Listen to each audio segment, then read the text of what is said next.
So how do great companies actually turn their strategy into results? Well, they need a flight plan.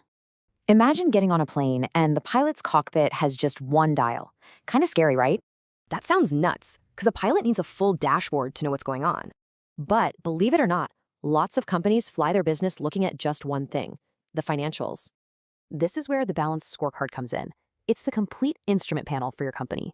Basically, it translates your strategy into a full set of gauges, looking forward, not just back. And it does this by looking at 4 different but connected perspectives. Let's break them down. First, the classic one, financials. Are we making money? Are shareholders happy? You know the drill. Next up, the customer. How do they see us? Are they satisfied? This is the value people experience. Then we look inward, internal processes. What do we absolutely have to nail to keep customers happy? And finally, learning and growth. This is all about our team's skills and the systems that drive improvement.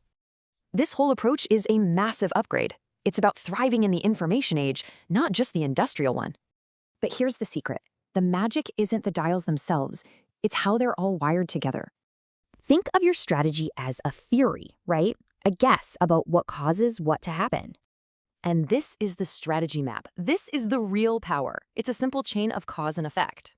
It shows exactly how investing in your team leads to better processes, which leads to happy customers, and then financial results. So the scorecard stops being just a report card. It becomes the way you actually manage the business. And when you manage this way, you can break through the 4 big barriers that usually kill a strategy. It becomes a system to get everyone on the same page, aligned, and actually executing the plan. See, it closes that huge, scary gap between having a strategy and, making it happen. So ask yourself, does your company have a real flight plan, or are you just flying blind?